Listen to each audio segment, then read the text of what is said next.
physical, mental, social, emotional, moral, in all the dimensions developments हो रहे होते हैं। पहला पहला प्यार होता है ना, वो भी इसी एज में होता है। जैसे आजकल बहुत ज़्यादा चलन है कि बॉयफ्रेंड और गर्लफ्रेंड उसके चेंजेस को हर कोई नोटिस करे। मतलब इस एज को ना हम डेकोरेशन एज भी बोलते हैं। और उसे हाँ, ऐसा लगता था कि ये टीचर तो मुझसे शादी करेगी। मीन्स ग्रुप ने जो कह दिया, जो फ्रेंड्स ने बोल दिया, मतलब वो तो मेरे भगवान है। लड़की के गली के चक्कर मार रहे हैं। मतलब रियल वाला प्यार नहीं है।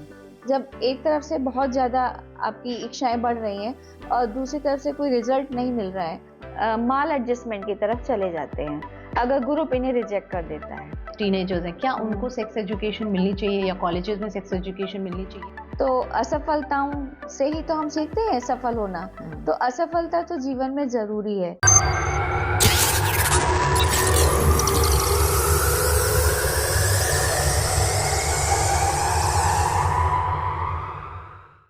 Hey everyone, welcome back to the channel. सच है कि कभी कभी किसी के साथ थोड़ा सा वक्त निकालने से, उनके साथ बातें करने से सब कुछ ठीक हो जाता है। हमारी लाइफ में हमेशा हमें एक लिसनर की, एक दोस्त की ज़रूरत होती है। और ख़ासकर जब हम टीनेज में होते हैं, एडोलेसेंस में होते हैं, किशोरावस्था में होते हैं, हमारे साथ सब कुछ कंफ्यूजिंग हो रहा होता है, हमारे अंदर सब कुछ चेंज हो रहा होता है। बहुत ही कंफ्यूज स्टेट होती है वो। तब हमें एक ऐसे इंसान की ज़रूरत होती है जिससे हम सारे सवाल पूछ सकें और सब कुछ शेयर कर सकें। ऐसा ही मेरे साथ भी होता था। मुझे बहुत कुछ कहना था, बहुत कुछ शेयर करना था, पर क्या होता था, मुझे कभी कोई राइट पर्सन नहीं मिला। पर आज मुझे मिल गई है एक राइट पर्सन जिनसे मैं पूछ सकती हूँ सारे सवाल। एसएसआर कॉलेज की जेम, साइकोलॉजी की प्रोफेसर, स्टूडेंट्स की फ्रेंड, फिलोसोफर, गाइड, एक बहुत ही बेहतरीन इंसान जिनके आसपास रहने से माहौल खुशनुमा हो जाता है, मेरी teacher Manju ma'am. Hello ma'am, कैसे हो आप? Yes, I am very fine, thank you. Anju, मैं एकदम मस्त। आप बताओ, आप कैसे हो? मैं भी बिल्कुल ठीक हूँ। मैम, आज आपसे बहुत सारे सवाल पूछने हैं मुझे। हर एक सवाल का जवाब लेना है जो कभी मैं किसी से नहीं पूछ पाई। हाँ जी, ज़रूर। ओके, सबसे पहला सवाल तो ये है कि अगर मैं एक टीनेजर हूँ, तो मैं बच्ची हूँ या बड़ी हूँ? मैं क्या हूँ? एक चाइल्ड हूँ या फिर मैं एक एडल्ट हूँ? और इतनी सारी कन्फ्यूजन्स क्यों हैं? इतने सारे इमोशंस क्यों हैं मेरी लाइफ में?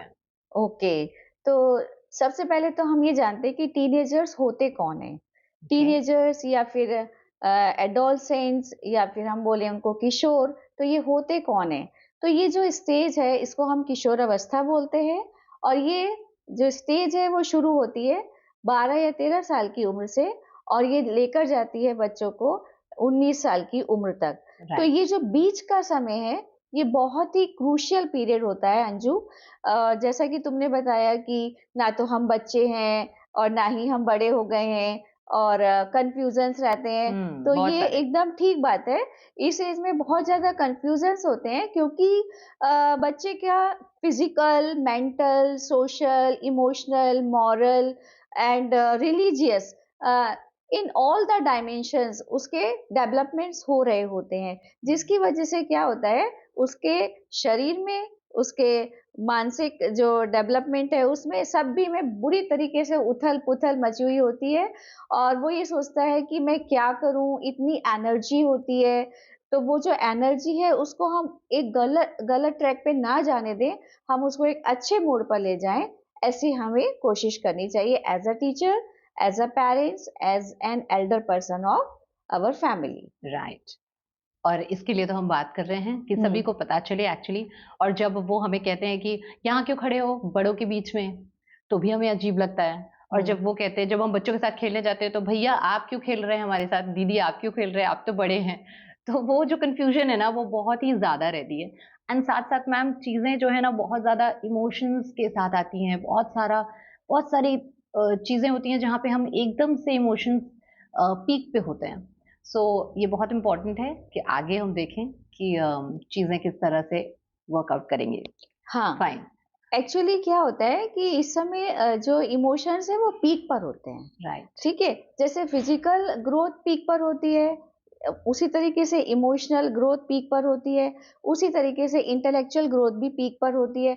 मतलब ये हमारी सीखने की उम्र है। तो इस समय हमें अपने बच्चों को किस तरीके से उनके अंदर इमोशनल स्टेबिलिटी को डेवलप किया जाए, इसके ऊपर वर्क करना चाहिए। मीन्स उनके साथ बैठ कर के हम ज़्यादा क्वालिटी टाइम स्पेंड करें और उनको क्या अच्छा है, क्या बुरा है, किस तरीके से हमें अपने माइंड को कंट्रोल में रखना चाहिए, अपने एंगर को कंट्रोल में रखना चाहिए। हम बात-बात पे गुस्सा हो जाते हैं, किसी ने हमें डाँट दिया तो हम गुस्सा हो जाएँगे। जैसे हम लोग के यहाँ मतलब बड़े लोग जो हैं वो बच्चे को देख अरे! इसने बाल कैसे बना रखे हैं, हाँ, अरे! हाँ, इसने कपड़े कैसे पहन रखे हैं। तो राइट। वो जो एक गुपशुप-गुपशुप बातें होती हैं, वो इन बच्चों को बिल्कुल भी पसंद नहीं होता है और तब इनके इमोशंस जो है ना और भी ज़्यादा हाई हो जाते हैं। मतलब ये गुस्सा करना शुरू कर देते हैं कि आप हमें क्यों क्रिटिसाइज़ कर रहे हैं।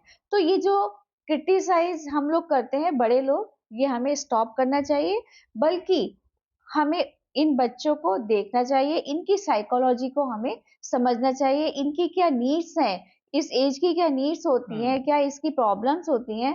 अगर हम उनको समझेंगे, तो हम इनको एक अच्छे ट्रैक पर लेकर जाएँगे। अब इससे थोड़ा-सा रिलेटेड ये नेक्स्ट क्वेश्चन कि मान लीजिए कि अ, एक टीनेज बच्चा है और उसको डाँट दिया, थोड़ा बहुत डाँट दिया या कुछ कह दिया और या तो फिर कंपैरिज़न कर दिया, जैसे शर्मा जी के लड़के से कंपैरिज़न कर दिया जो कि पड़ोसी से कंपैरिज़न कर दिया, जो कि बहुत आम है, बहुत ही आम है कि क्लास के किसी बच्चे से कंपैरिज़न कर दिया या फिर बोल दिया देखो वो तो पढ़ाई में इतना तेज़ है या वो देखो स्पोर्ट्स में बहुत अच्छा है। हमको है ना इंस्टेंट बुरा लग जाता है। हुँ, बहुत जल्दी बुरा लग जाता है और थोड़ा अग्रेसिव भी होने लगते हैं, गुस्सा बहुत जल्दी आने लगता है और ये चीज़ें ना कंट्रोल नहीं होती बिल्कुल, जैसे कि आपने ऑलरेडी बता भी दिया है कि इमोशंस जो है वो पीक पे रहते हैं। बट है ना क्या ये नॉर्मल है? क्या ये बिहेवियर नॉर्मल है कि हम एकदम से बोलते हैं कि रहने दो कोई समझता नहीं मुझे या एक इस तरह से हम बिहेव करने लगते हैं कि बहुत एग्रेसिव हो जाते हैं, गुस्सा जल्दी आने लगता है। खाना नहीं खाना मतलब एकदम से अकेले बैठ जाना, किसी के साथ में रहना अच्छा नहीं लग रहा है, सोशल होना अच्छा नहीं लग रहा है। ये सारी चीज़ें जब हम बड़े होते हैं, हम कैसे करते हैं बहुत लेट गो करते हैं, मूव ऑन करते हैं कि चलो भाई ठीक है ना, कल हुआ आज ठीक है। लेकिन ये चीज़ें जो है वो एक टीनेजर के दिमाग में रह जाती हैं और वो हुँ, बड़े एग्रेसिव होने लगते हैं, गुस्सा करने लगते हैं, उनको हुँ, बिल्कुल पसंद नहीं आती ये बात और हर्ट कर जाती है, अंदर तक हर्ट कर जाती है। क्या ये हुँ। सारी चीज़ें नॉर्मल है येस, इस एज में? येस। एक्चुअली ये इस एज की एक विशेषता है। हुँ, हाँ, यहाँ पर क्या होता है बच्चे को अपनी सेल्फ रिस्पेक्ट चाहिए। हुँ, उसके अंदर सेल्फ अवेयरनेस, सेल्फ कॉन्शियसनेस तो ओके। ये कूट-कूट के भरी हुई होती है। सेल्फ लव ये भी उसके अंदर हुँ, बहुत ज़्यादा होता है। तो क्या होता है जब कोई बड़ा उसको डाँट देता है उसको या फिर स्कूल में टीचर्स उसको झिड़क देते हैं कि तुम चुप बैठ जाओ, तुम्हारे बस की नहीं है ये आंसर देना या फिर घर में बड़े भाई ने छोटे भाई को डाँट दिया या फिर मदर फादर ने डाँट दिया कि तुम हमेशा ऐसे ही गपशप करते रहते हो, पढ़ाई नहीं करते हो। तो क्या होता है ये बच्चे गुस्से में आ जाते हैं और इनको ऐसा लगता है कि हमारी इंसल्ट हो गई क्योंकि राइट। यहाँ पर क्या हुँ, है सेल्फ रेस्पेक्ट हुँ, तो हुँ, सेल्फ हुँ, रेस्पेक्ट इनको चाहिए इसके लिए ये लोग गुस्सा करते हैं तो as a parents as a teacher हमें उनकी रेस्पेक्ट करनी चाहिए हुँ, क्योंकि चाहे वो बच्चे हैं चाहे वो एक डेवलपिंग स्टेज में है हुँ, लेकिन हर कोई ये चाहता है ना कि मेरी रेस्पेक्ट हो हुँ और बिल्डिंग स्टेज में है ना, अभी तो हाँ डेवलपिंग स्टेज में उनकी हाँ सेल्फ रिस्पेक्ट है। तो इसलिए हमें करनी चाहिए और फिर उनको राइट। सेल्फ असर्शन होता है, सेल्फ लव होता है मतलब वो क्या बोलते हैं कि जब मतलब सेल्फ असर्शन से मतलब ये है कि वो ये दिखाते हैं कि मैं बहुत ज़्यादा कॉन्फिडेंट हूँ, हुँ, मैं तो गलती कर ही नहीं सकता, हुँ, मैं तो बहुत इंटेलिजेंट हूँ, मेरी ये कैपेसिटीज़ हैं, मेरी ये एबिलिटीज़ हैं, मेरे अंदर मतलब मेरी इंटेलेक्चुअल पावर इस समय हुँ, बहुत ज़्यादा है और उनकी क्या इस समय इमेजिनेशन पावर्स भी बहुत ज़्यादा हुँ, हुँ। डेवलपिंग स्टेज में होती हैं, क्रिएटिविटी। क्रिएटिविटी बहुत ज़्यादा हुँ, होती है। तो वो एक तरीके से ये शो करना चाहते हैं कि मैं इतना इंटेलिजेंट हूँ और हर कोई मुझे नोटिस करे। वैलिडेशन हाँ, बहुत चाहिए होती है उनको ये यस। टाइम पे। तो हम वो ये हाँ। चाहते हैं सभी फैमिली मेंबर्स से, एल्डर्स से और हुँ, स्कूल में टीचर से या अपने पीयर ग्रुप में कि हुँ, हर कोई मुझे नोटिस करे कि मेरे अंदर ये काबिलियत हुँ, है, मेरे अंदर ये टैलेंट है और उसके ऊपर से फिर डाँट दिया। हाँ, हाँ, उल्टा कर मतलब दिया। उल्टा कर दिया। तो नेचुरली गुस्सा आता है उनको। ओके मैम, जो मेरा नेक्स्ट क्वेश्चन है वो ये है कि आपस में तो टीनेजर्स के क्रश होते ही हैं, लेकिन ये टीचर पे क्रश क्यों हो जाता है? और ऐसा मेरे साथ भी एक बार हो चुका है। सो मुझे तो जानना ही है कि टीनेजर्स को टीचर पे क्रश क्यों होता है? हाँ, ये तो फैक्ट है एक्चुअली। फैक्ट और तो है इस ये। एज में होना ये मतलब मुमकिन सा ही है, नामुमकिन हुँ। नहीं है, क्योंकि हीरो वर्शिप इस समय होती है हाँ, बच्चों के राइट, अंदर। राइट, वो राइट। किसी ना किसी को अपना आइडियल बनाना चाहते हैं, हुँ, और उसमें वो कोई भी उनका आइडियल हो सकता है। कभी-कभी बच्चे अपने पेरेंट्स को भी अपना आइडियल बना लेते हैं, हुँ, उनको हुँ, कॉपी करना शुरू कर देते हैं, और कभी-कभी टीचर को अपना आइडियल बना लेते हैं, तो बिल्कुल उसको हुँ, कॉपी करना शुरू कर देते हैं। गर्ल्स हैं तो उनके जैसा तैयार होना शुरू कर देती हैं, उनके जैसे बाल बनाएँगी। अगर हुँ, बॉयज़ हैं तो अगर किसी मेल टीचर के साथ में अगर उनको बहुत अच्छे लगते हैं वो, कि वो बहुत इम्प्रेसिव पर्सनैलिटी है, हुँ, तो वो इम्प्रेस हो जाते हैं, तो उनके जैसा वो बोलना शुरू कर देते हैं, हुँ, उनके तरीके से वो चलना शुरू कर देते हैं। या फिर हीरो हीरोइंस के साथ में भी होता है। तो इस तरीके से क्या होता है, ये हुँ, हीरो वर्शिप है एक्चुअली। ये मतलब क्रश भी मतलब है, और ये हीरो वर्शिप है, और ये क्या किसी को हम आइडियल बना रहे हैं और हम उसको कॉपी कर रहे हैं। तो इस तरीके की बात है, ये मतलब नॉर्मल है। हुँ, हुँ, हुँ। तो मतलब ऐसा होता है कि हमको जो ऐसा लगता है कि मैच्योर है हाँ, या हमसे बेटर है हाँ। और उसको बहुत नॉलेज है या फिर वो बहुत हुँ, अच्छा दिखता है, तो हम हुँ। उनकी तरफ अट्रैक्ट होते हैं। यस। और मैम मैं तो एक लड़के को भी जानती हूँ, जब हुँ, हमारी इंग्लिश टीचर की शादी हुई तो वो रोने लग गया, क्योंकि हाँ। उसको शादी करनी थी। क्योंकि उसे बहुत ही ज़बरदस्त क्रश था और उसे ऐसा हाँ, लगता था कि ये टीचर तो मुझसे शादी करेगी। हाँ, वो मुझे बहुत पसंद करती है, मैं उनको बहुत पसंद करता करता हाँ। हूँ। पर उसको बिल्कुल भी इस चीज़ का बिल्कुल भी एहसास नहीं था कि टीचर हुँ। की कभी न कभी शादी हो जाने वाली है। हाँ, होता है, होता है इस एज में, क्योंकि उसने अपना आइडियल बना लिया है उसको, राइट। और वो एक्चुअली वो अट्रैक्शन है, एक तरीके का अट्रैक्शन ये है कि टीचर बहुत अच्छी लग रही है, बहुत सुंदर लग रही है, बहुत अच्छे से तैयार होके आती है, सिर्फ़ हुँ, ये है। या फिर उसकी नॉलेज है तो वो उस तरीके का बनना चाहेगा, और ये क्रश है तो फिर उस इसलिए वो रो रहा है। हाँ। ये बात है। कि शादी क्यों कर ली, मुझसे क्यों हाँ, नहीं की? ऐसा है। Okay ma'am. क्रश की बात तो हो गई, लेकिन जो पहला-पहला प्यार होता है ना, वो भी इसी एज में होता है। ये जो टीनेज वाला, जो मासूम वाला प्यार होता है, वो जो एक अलग-सा ज़बरदस्त वाला अट्रैक्शन होता है कि लड़की के गली के चक्कर मार रहे हैं और हाँ, उसको देखने के लिए वेट कर रहे हैं, 4-4 हाँ। घंटे तक वेट कर रहे हैं और एक हुँ, दिन अगर वो ना दिखे तो फिर बहुत अजीब-सा लगता अजीब हो है, कुछ जाता है। खालीपन-सा लगता है। हुँ, वो जो एक मासूमियत से भरा हुआ मासूम-सा प्यार होता है, हुँ, वो इसी एज में होता है, एडोलेसेंस में ही होता है, टीनेज में ही होता है। उसके बाद तो शायद वो जो मासूमियत होती है, वो कहीं खो जाती है। हुँ, क्या ये रिलेशनशिप अ, आगे बढ़ते हैं या फिर वो यहीं के यहीं रह जाते हैं? क्योंकि जैसे-जैसे हमारे अंदर मैच्योरिटी आती है, हमको लगता है कि ये तो लड़कपन था। ये हुँ, तो एक आम-सी बात थी या फिर ये उसकी एसेंस रहती है ज़िंदगी भर। वो जो एक एसेंस रहता है, वो जो एक मासूमियत रहती है, हुँ, बोलते हैं ना कि कभी भूलते नहीं हुँ, पहले प्यार हुँ, को, तो हुँ, वो तो रहता है। वो एक मासूमियत तो रहती है दिमाग में। बट है ना मैम, वो जो उसका असर होता है, वो क्यों इतनी जल्दी फेड अवे हो जाता है? क्या हुँ, वो प्यार था या फिर वो सिर्फ़ सच में एक्चुअल में लड़कपन था? हुँ, और अगर मैम मान लीजिए कि किसी को प्यार हो जाता है सच में हुँ, और असफल हो जाते हैं वो प्यार में, हुँ, वो सक्सेस नहीं मिल पाती है, हुँ, तो फिर क्या एक सीवियर हार्ट ब्रेक हो सकता है? क्या पॉसिबिलिटी है? और अगर होता है तो हम इस सिचुएशन को कैसे हैंडल कर सकते हैं? हुँ, ये जानना चाहूँगी मैं। यस। एक्चुअली इस एज में ये प्यार होना एक स्वाभाविक सी बात है, हुँ, क्योंकि यहाँ पर सब चेंजेस हो रहे होते हैं, फिजिकल राइट। चेंजेस हो रहे हैं, इंटेलेक्चुअल चेंजेस हो रहे हैं, जैसा कि मैंने बताया। तो क्या होता है कि ये मतलब रियल वाला प्यार नहीं है, देखा जाए तो।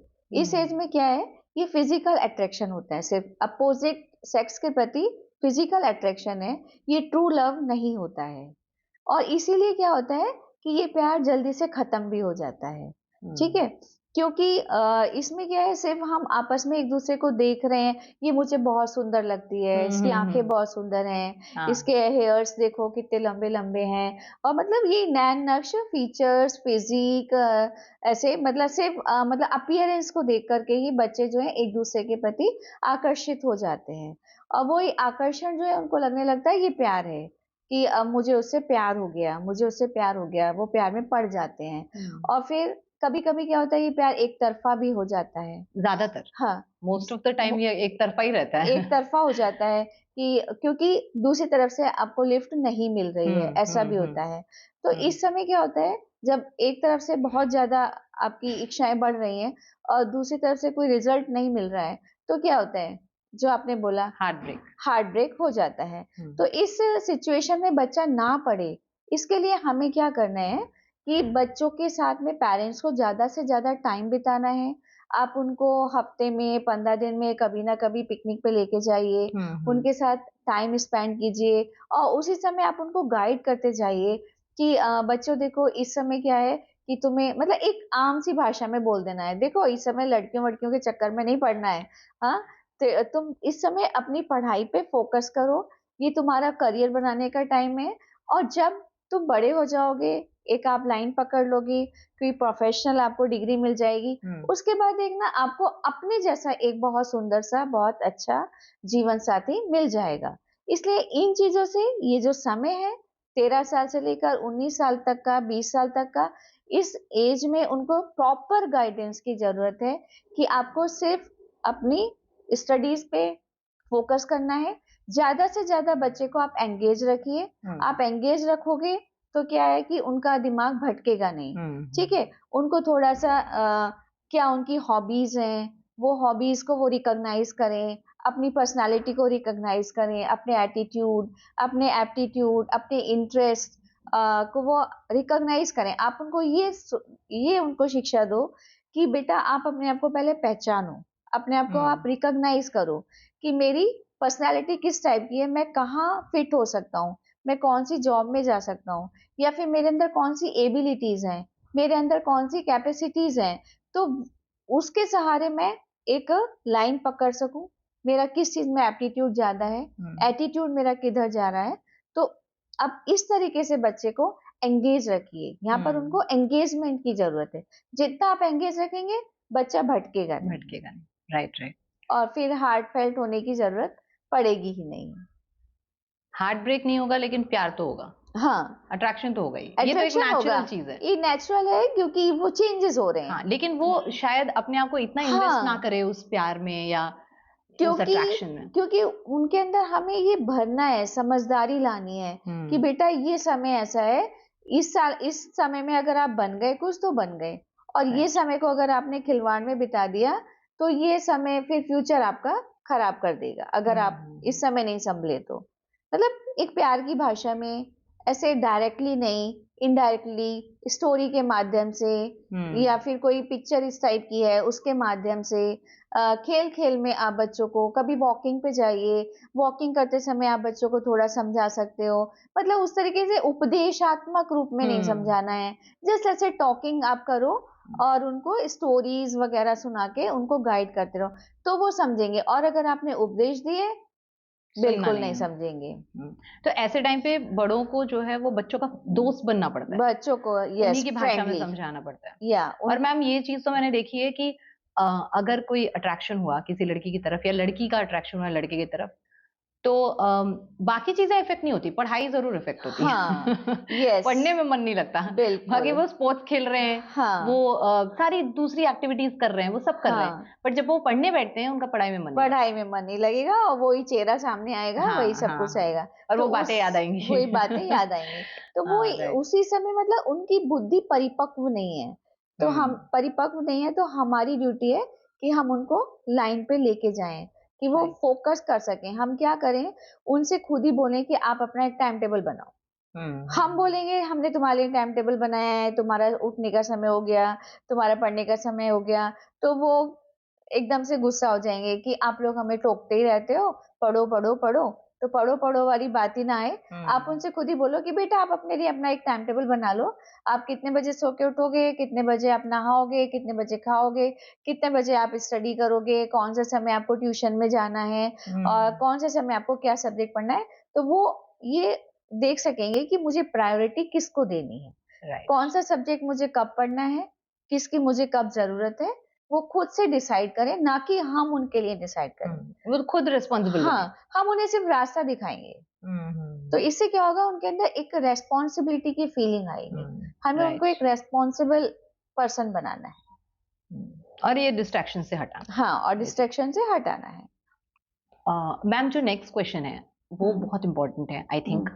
और उसमें मैं आपसे ये पूछना चाहती हूँ कि क्या जो टीनेजर्स होते हैं उनको प्रिवेसी मिलनी चाहिए? हुँ, क्योंकि जब बच्चे छोटे होते हैं ना तो हम तो हमेशा उनके आसपास रहते हैं, हुँ, हमेशा उनके हर एक एक्शन को चेक में रखते हैं कि हाँ भाई क्या कर रहा है, क्या क्या मतलब हर चीज के लिए हुँ, उनके आसपास ही घूमते रहते हैं। हुँ, बट जो टीनेजर्स होते हैं ना उनको शायद ये इंटरप्शन पसंद भी नहीं है। हुँ, उनकी लाइफ में बार बार इंटरफेयर करो उनको ये भी अच्छा नहीं लगता है, हर चीज आप हुँ, चेक करो हुँ, ये भी उनको अच्छा नहीं लगता है। तो हुँ, क्या, और वो एल्डर्स से भी दूर रहना चाहते हैं, थोड़ा सा हुँ, अपना एक प्राइवेट टाइम चाहते हैं, तो हुँ। क्या हमें उन्हें प्रिवेसी देनी चाहिए? या फिर देनी चाहिए तो किस तरीके से देनी चाहिए? क्या एक चेक रखना चाहिए उनके ऊपर? क्या होना चाहिए बेसिकली? जी, ये बहुत ही इम्पोर्टेंट क्वेश्चन है और मैं जहाँ तक मानती हूँ कि बच्चों को प्राइवेसी देनी चाहिए। Okay, okay. मेरे हिसाब से उनको प्राइवेसी देनी चाहिए, हम्म। क्योंकि इससे क्या होता है कि वो खुद से अपनी बाउंड्रीज़ सेट कर सकते हैं कि मुझे हम्म। क्या करना चाहिए, मुझे क्या नहीं करना चाहिए। और हम जितना उनके ऊपर ट्रस्ट करेंगे, जितना हम माता-पिता या फिर टीचर जितना उनके ऊपर ट्रस्ट करते हैं, उतना बच्चों का जो कॉन्फिडेंस लेवल है वो अच्छा हो जाता है। ओके। उनका कॉन्फिडेंस लेवल इंक्रीज़ हो जाता है और फिर क्या होता है, वो गलत करते ही नहीं हैं। क्योंकि उनको ये लगता है कि मेरे माता-पिता मेरे पर इतना विश्वास कर रहे हैं, तो मुझे क्या ये करना चाहिए? नहीं, वो हम्म। छुएगा ही नहीं। जो रेस्ट्रिक्टेड जो वेबसाइट्स हैं, जिनको नहीं देखना चाहिए, वो नहीं देखेगा।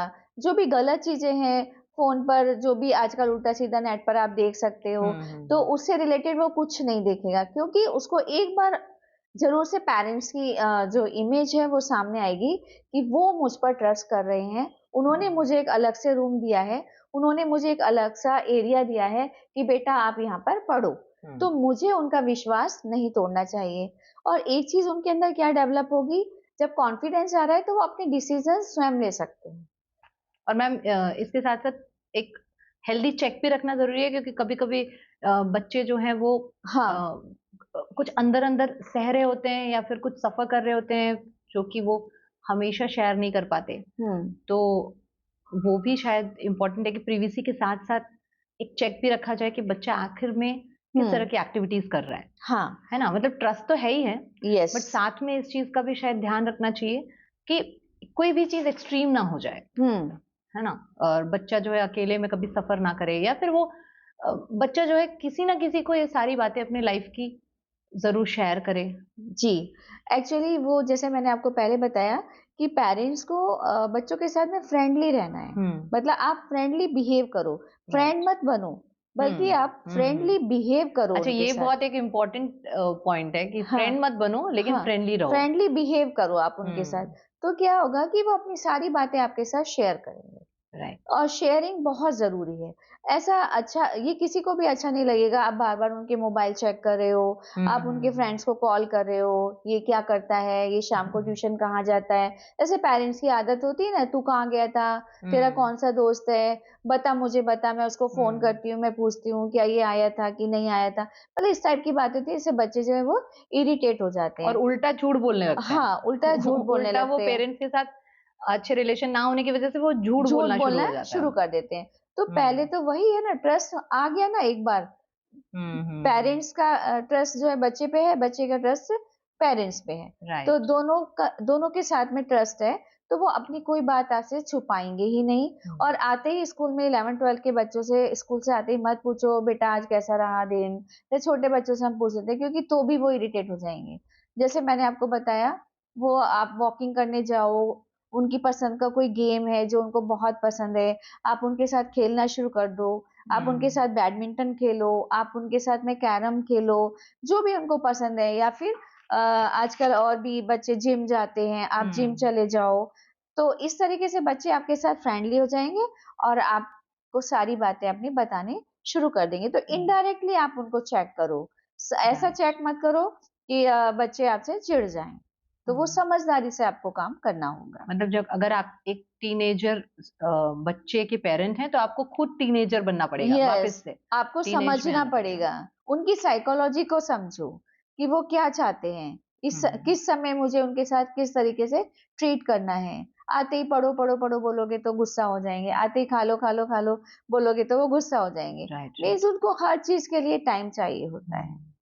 सो बच्चे जो हैं वो पेरेंट्स के साथ बातचीत करें वो तो इम्पोर्टेंट है ही है। हुँ, लेकिन ये भी बच्चों को ध्यान रखना पड़ेगा क्योंकि ये जो दुनिया है बहुत ही अजीब सी दुनिया है हुँ, ऑब्वियसली। हुँ, सो ये भी बच्चों को ध्यान रखना पड़ेगा कि कोई भी सिचुएशन कोई भी प्रॉब्लम इतनी बड़ी कभी भी नहीं होगी कि आप हुँ, अपने पेरेंट्स से शेयर ना कर सकें, हुँ, या फिर अगर पेरेंट्स से शेयर नहीं करना चाहते तो किसी लव्ड वन से, किसी ट्रस्टेड पर्सन से शेयर ना कर सकें। हुँ, अंदर अंदर घुटें, अंदर अंदर आप प्रॉब्लम के साथ लड़ने की कोशिश करें, कोई गलत डिसीजन लें, कोई गलत तरीके से आप बिहेव करें, या कहीं कहीं किसी स्ट्रेंजर पे भरोसा करें। हुँ, इतना बड़ा कभी भी कोई सिचुएशन हो ही नहीं सकता। इस यस। बात का ध्यान हमेशा रखना है कि हुँ, हमें अपने लव्ड वन्स से अपने दिल की हर प्रॉब्लम तो शेयर करनी करनी है। है ना? प्रॉब्लम तो हुँ, शेयर करनी है, भले आप हैप्पीनेस एक बार को शेयर ना करें, हुँ। बट आपको प्रॉब्लम तो शेयर करनी ही है, अकेले सफ़र नहीं करना है। नहीं करना है। शेयर ज़रूर करना चाहिए, चाहे आप पेरेंट्स के साथ कर रहे हैं या फिर आपके घर में कोई बड़े हैं, सिबलिंग्स हैं, आपके बड़े राइट, भाई है, राइट, बड़ी राइट। बहन है, आप उनके साथ भी शेयर कर सकते हैं। और एक बचपन से ही हमें बच्चों को ये सिखाना है कि कोई भी स्ट्रेंजर है, तो उसके साथ में आप एकदम से ही घुल-मिल मत जाओ, ठीक है? उनके साथ में थोड़ा दूर डिस्टेंस बना कर के ही रखो, दूरी बना कर के ही रखो। एकदम से उनके ऊपर विश्वास नहीं कर लेना चाहिए। और गर्ल चाइल्ड को तो मोस्टली हम राइट। बताते हैं, आजकल तो हुँ, बॉयज़ के साथ भी ऐसा है कि कोई भी कुछ भी कर सकता है, लेकिन गर्ल्स के लिए तो हम बताते ही हैं। स्पेशली हाँ, हाँ। स्पेशली बताते हैं कि एकदम से किसी के ऊपर ट्रस्ट मत करो और उनसे दूर रहो, लेकिन अपनी बात को जो शेयर करना है वो मत भूलो, क्योंकि हुँ। शेयरिंग से आपकी बहुत सारी प्रॉब्लम्स जो हैं वो सॉल्व हो जाती हैं। और जितना आप अपने बड़ों से शेयर करोगे तो आपको कुछ ना कुछ उनके साथ सीखने को मिलेगा। और शेयरिंग भी हमेशा सही पर्सन से, हाँ, क्योंकि गलत इंसान से शेयर करने पे भी मुसीबत बढ़ सकती है, मुसीबत आ जाती है। तो मुसीबत बढ़ सकती है। इसीलिए कहा गया है कि शेयरिंग विद पेरेंट्स। हाँ, एंड शेयरिंग इज़ केयरिंग। हाँ, शेयरिंग इज़ केयरिंग आल्सो। और एक और बात मैम मुझे याद आई कि जो गलतियाँ होती हैं ना, हुँ, वो हमेशा गलतियाँ ही होती हैं। इस बात का हमें ध्यान रखना चाहिए कि a mistake is always a mistake. कभी हुँ, भी उसको इतना बड़ा, इतना तवज्जो नहीं देना चाहिए हुँ, कि वो आपकी लाइफ़ को ही इफ़ेक्ट करने लगे, हुँ, या आपकी लाइफ़ का एक बड़ा हिस्सा उस हुँ, मिस्टेक को रिग्रेट करने में, या हुँ, उसको ठीक करने में, या उसके हुँ, गिल्ट में निकल जाए। हुँ, सो बेसिकली हमको टीनेजर्स को भी और किसी भी एज में हमको शायद ये इस बात का ध्यान रखना चाहिए कि uh hmm, mistake will always remain a mistake hmm, and it should not affect your life, जैसे हुँ, कि कर कर रही है या करती रहती है, हाँ, या फिर एक एक बड़ा हुँ, टाइम हमारा रिग्रेट में भी निकल जाता हुँ, है। हुँ। बोलिए। तो ऐसा मतलब मिस्टेक किससे नहीं होती, हाँ, है ना? राइट। मिस्टेक नहीं करेंगे तो कैसे सीखेंगे? तो असफलताओं से ही तो हम सीखते हैं सफल होना। तो हुँ, असफलता तो जीवन में ज़रूरी है। एक असफलता के बाद आप अपने आप को पहचान जाते हो कि मैं कहाँ वीक पड़ रहा हूँ, मैं कहाँ वीक पड़ रही हूँ। राइट। बच्चों को शुरू से ही बताना चाहिए, बेटा आप क्लास में अभी फर्स्ट आ रहे हो, बेटा आप कभी सेकंड भी आ सकते हो। हाँ, हाँ, हाँ, आप राइट। असफल हो सकते हो। फेलियर एक्सेप्ट करना भी हाँ, इम्पोर्टेंट है। तो ये फेल्योर तो होते ही हैं और इसी से हम आगे बढ़ना सीखते हैं। तो लेकिन इससे हम ये सीखते हैं कि मेरी कहाँ-कहाँ मिस्टेक हुई थी। हुँ, मैंने हुँ। क्या काम गलत किया, मैंने कौन-सी पढ़ाई नहीं की, मैंने कहाँ पर कुछ ऐसा छोड़ दिया छोड़ जिसकी दिया। वजह से मैं पीछे रह गया। तो हुँ, ये रिग्रेट नहीं करना है, बल्कि आगे बढ़ना है। तो असफलताओं से ही हम सीखेंगे, तो ये बच्चों को ज़रूर बताना चाहिए। नहीं तो फिर क्या होता है कभी-कभी एक्सट्रीम हो जाता है और बच्चे कुछ गलत स्टेप उठा लेते हैं। हुँ, तो हुँ, इसलिए हुँ। बचपन से उनको सिखाओ कि ज़रूरी नहीं है फर्स्ट आना है, कभी आप पीछे भी रह सकते हो और पीछे रहते हो तो भी कोई बात नहीं, हमारे लिए तुम उतने ही प्यारे हो, हम तुम्हें बहुत प्यार करते हैं। हमेशा बच्चों को आप ये एहसास दिलाओ कि तुम हमारे लिए बहुत इम्पोर्टेंट हो। असफलता एक तरफ है, असफलता के बाद सफलता आती ही है, लेकिन तुम हमारे लिए बहुत इम्पोर्टेंट हो, तो कोई गलत कदम मत उठाना। मैम, जो नेक्स्ट क्वेश्चन है वो ये है कि कुछ जो टीनेजर्स होते हैं वो इंट्रोवर्ट हो जाते हैं, आपको क्या लगता है इसके क्या कारण हो सकते हैं? हाँ, मैंने भी देखा है, मैंने कॉलेज में भी देखा है। कॉलेज से पहले जब मैं स्कूल में पढ़ाती थी, तो भी मैंने देखा है कि बहुत से बच्चे चुप-चुप रहते हैं, इंट्रोवर्ट होते हैं और कुछ बहुत ज़्यादा एक्सट्रोवर्ट होते हैं। हाँ। हाँ, एक्सट्रोवर्ट होते हैं वो इंट्रोवर्ट को बोलने का अवसर ही नहीं देते हैं, कई बार तो ऐसा भी होता है और इंट्रोवर्ट बेचारा और भी ज़्यादा इंट्रोवर्ट होता चला जाता है। राइट। तो क्या होता है कि कभी-कभी क्लास में भी ऐसा होता है कि कुछ बच्चे ऐसे होते हैं, कोई ग्रुप ऐसा बन जाता है और वो बच्चे को कोई ग्रुप शामिल नहीं कर रहा है। ग्रुप से जब रिजेक्शन हो जाता है, ठीक है? मतलब जैसे हमारा 8-10 का ग्रुप है, ठीक है? हमारे 8-10 बच्चे हैं, 8-10 मिलकर के एक साथ खाना खाते हैं। तो कोई बच्चा उसमें से ऐसा है कि हैंड वॉश करने के लिए गया है, तो हम बोलेंगे पहले उसको आने दो तब खाना खाएँगे। ग्रुप में कोई ऐसा है जिसको अरे आने देना कोई बात नहीं, चल शुरू करते हैं। मीन्स हम उसको रिजेक्ट कर रहे हैं। रिजेक्ट कर रहे हैं। तो ये रिजेक्शन जब बार-बार होगा, ऐसा नहीं है कि ये एक बार खाने के समय में ही हुआ है। कभी हम पिक्चर देखने जा रहे हैं, तो सब मिलके जा रहे हैं, उसको हमने बुलाया ही नहीं या फिर कोई और बातें हम उसको बात-बात में बोलते हैं, "तू तो ऐसे ही है तू तू अच्छा भी नहीं लग रहा है देखने में।" या कभी-कभी आजकल बच्चों में ये भी हो गया है कि जैसे आजकल बहुत ज़्यादा चलन है कि बॉयफ्रेंड और गर्लफ्रेंड तो होना ही चाहिए। तब कहीं पिकनिक पे जा रहे हैं, मेरा फ्रेंड है ऐसा, लेकिन जिसका बेचारे का फ्रेंड नहीं है, मतलब अपोज़िट सेक्स वाला फ्रेंड नहीं है, तो एक क्या होता प्रेशर क्रिएट होता है पीयर हाँ, के द्वारा। तो ये पीयर ग्रुप प्रेशर बहुत ज़्यादा हो जाता है, तो उससे क्या होता है कि जो बच्चे बेचारे थोड़े से ही शर्मीले टाइप के होते हैं, वो और भी ज़्यादा शर्मीले होते जाते हैं, वो और भी ज़्यादा इंट्रोवर्ट बनते चले जाते हैं। दूसरी चीज़ क्या होती है, कभी-कभी हमें कोई रिकॉग्नाइज़ नहीं कर रहा है, मेरे अंदर बहुत टैलेंट है, मेरी इंटेलेक्चुअल जो पावर है वो बहुत ज़्यादा है, मैं क्लास में आंसर देना चाह रहा हूँ, लेकिन मैं हाथ उठाता हूँ, टीचर मेरे से पूछ ही नहीं रही है, ठीक है? या फिर बीच में मुझे टोक रहा है कोई कि अरे तू चुप बैठ जा, तू चुप जा, तू क्या आंसर देगा? कभी किसी की आवाज़ बहुत बच्चे की क्या होती है, जैसे एक जब हम ग्रोइंग स्टेज में होते हैं, फिज़िकल चेंजेज़ हो रहे होते हैं, 8th-9th में आते हैं, तो आवाज़ जो है वो बॉयज़ की थोड़ी भारी हो जानी शुरू हो जाती है और गर्ल्स की थोड़ी शार्प हो जानी शुरू हो जाती है। तो क्या होता है किसी बच्चे की आवाज़ कमज़ोर रह गई, पतली रह गई, तो बच्चे उसको चिढ़ाना शुरू कर देते हैं। तो क्या होता है यहाँ पर भी वो बच्चा फिर इंट्रोवर्ट हो जाना शुरू हो जाता है। तो बहुत राइट। सारे ऐसे कारण होते हैं, मतलब स्कूल में भी होते हैं, कभी-कभी घर में भी होते हैं। घर में क्या होता है कि जो बड़े भाई-बहन हैं, उनमें से कोई बहुत ज़्यादा एक्स्ट्रोवर्ट है, तो वो छोटे भाई-बहन को जो है अपने बहुत दबा के रखता है। तो उससे भी क्या होता है वो और भी ज़्यादा इंट्रोवर्ट होता चला जाता है। तो ऐसे छोटे-छोटे कारण होते हैं, आप बच्चे को नोटिस नहीं कर रहे हो क्योंकि इस एज में बच्चा क्या चाहता है कि वो नोटिस किया जाना चाहिए, घर में भी, फैमिली में भी और स्कूल में भी कि उसके अंदर बहुत सारे चेंजेस हो रहे हैं। उसके चेंजेस को हर कोई नोटिस करे। मतलब इस एज को ना हम डेकोरेशन एज भी बोलते हैं। क्योंकि अच्छा। इस समय हम अपने आप को सजा के रखना चाहते हैं। लड़कियाँ अपने आप को अलग तरीके से अपने आप को डेकोरेट करती हैं, बॉयज़ अलग-अलग हेयर स्टाइल बनाते हैं या परफ्यूम लगाएँगे या फिर कोई भी जो स्टाइल चल रहा है पैंट का, शर्ट का वो पहनेंगे। तो जो दू अगर हमने उस बच्चे को रिजेक्ट कर दिया, तेरा ये अच्छा नहीं है, तेरे ऊपर ये स्टाइल अच्छा नहीं लग रहा है, तू तो रहने ही दे भई, तू कुछ मत कर, तू वैसे ही रह। तो क्या होता है ये रिजेक्शन से और भी ज़्यादा बच्चा इंट्रोवर्ट होता चला जा रहा है। राइट, इससे मुझे एक किस्सा भी याद आया हुँ, कि एक बच्चा था, तो मैंने उसको पूछा, उसकी पूरी बॉडी पे टैटूज़ लगे हुए थे हुँ, और बाल भी बड़े थे, हुँ, बाल कलर्ड थे। हुँ, तो मैंने ऐसा बोला कि ये टैटूज़ और ये हुँ, बाल ऐसे कलर्ड हैं। तो हुँ, उसने मुझे मुझे बोला, जो कि मुझे बहुत लॉजिकल लगा, हाँ, और हुँ, मुझे लगता है कि काफ़ी सही बात बोली उसने हुँ, हुँ, हुँ, शायद। हुँ, उसने बोला कि स्कूल में तो पढ़ाते हैं ना, तो हुँ, फिर ये सब चीज़ों पे क्यों ध्यान देते हो आप? हाँ, टैटू से क्या लेना-देना है पढ़ाई का? हाँ, और बालों से क्या लेना-देना है पढ़ाई का? हाँ, so this is what he wanted to know. उसको उसके दिमाग में ये सवाल था कि हाँ, इन चीज़ों का जब पढ़ाई से कोई लेना-देना ही नहीं है, तो मुझे हुँ, क्यों टोकते हैं इन बातों पे? मुझे वैसे क्यों नहीं रहने देते जैसा कि मैं रहना हुँ, चाहता हूँ? और वो बच्चा एक्चुअल में एक इंट्रोवर्ट था, हुँ, बट वो ये चीज़ों में hmm, he pretended to be an extrovert शायद। हुँ, हुँ, वो मतलब अपने में हुँ, वो जैसे आपने बोला कि डेकोरेट करना पसंद हुँ, है, उसको पसंद था हुँ, अपने आप को डेकोरेट हुँ, करना, बट वो हुँ, बातें कम करता था। बहुत कम इंटरेक्ट करता था, स्कूल भी कम आता था। तो इस तरह से शायद जो है वो बच्चे कहीं ना कहीं एक लॉजिक ढूंढते हैं कि क्यों ऐसा हुआ, क्यों ऐसा हुआ, और जब उसका जवाब उनको नहीं मिलता है तो वो शायद एक शेल में चले जाते हैं। एक इनसिक्योरिटी भी हो जाती है कहीं ना कहीं कि शायद मैं इस दुनिया से अलग हूँ, डिफरेंट हूँ। क्योंकि जो एक्सट्रोवर्ट्स होते हैं मैम, वो तो सोशल ग्रुप का हिस्सा बन जाते हैं, पर जो इंट्रोवर्ट्स होते हैं वो कहीं पे फिट इन हो ही नहीं पाते हैं।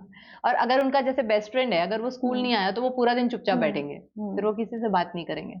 हाँ, ऐसा होता ऐसा भी है। होता है। तो जैसा ये आपने बच्चे का उदाहरण दिया कि वो बाल नीले-पीले करके आ गया या गोल्डन फिर टैटू गोल्डन बना थे। के आ गया, उसका पता है पीछे रीज़न क्या है? मीन्स वो इंट्रोवर्ट है। है कोई ना? उसको पूछता नहीं है। हाँ, राइट। क्लास में कोई इसको भाव नहीं देता है। अगर मैं एक साधारण सी भाषा में बोलूँ, कोई इसको भाव नहीं दे रहा है कि भई कहीं पे भी बैठा है, कोई उससे बात नहीं। अब उसको तो दिखाना है ना। अच्छा, नोटिस होना है। हाँ, नोटिस होना है। राइट, तो राइट, मैं राइट। कहाँ नोटिस हो रहा हूँ, तो मैं कुछ ना कुछ तो करूँगा। अलग करूँ। तो ऐसा भी होता है, बच्चे कभी-कभी जो है ना विद्रोही स्वभाव के भी हो सकते हैं कभी-कभी। ये तो विद्रोही नहीं था, ये तो इसने अपना स्टाइल हाँ, बनाया अपना उसने खुद को कि एक्सप्रेस किया हाँ, मतलब इस दे तरह शुड से। बी नोटिस्ड कि वो कहीं पे भी किसी तरीके से उनको कोई ना कोई नोटिस करे, ठीक है? कभी-कभी तो बच्चे यहाँ तक भी करते हैं स्कूलों में मैंने देखा है जब हम लोग इंटर्नशिप के लिए बच्चों को लेकर जाते हैं अपने स्टूडेंट्स को बीएड में, तो बच्चे मैंने देखा गवर्नमेंट स्कूल में कोई बच्चे बॉम्ब फोड़ रहे हैं, हाँ। बाथरूम में जा कर के। तो इस तरह कोई पटाखे छोड़ रहे हैं, कोई कुछ कर रहे हैं, मतलब मैं इस क्षेत्र में अगर मेरा नाम नहीं है, अगर मैं एकेडमिक्स में नहीं हूँ, अगर मैं स्पोर्ट्स में नहीं हूँ, अगर मैं को-करिकुलर में नहीं हूँ, तो मेरा नाम तो हो। मेरा नाम आना चाहिए किसी न किसी चीज़ में। टीचर मुझे जाने, किस तरीके से जाने, तो वो गलत तरीके से भी या अच्छे तरीके से भी।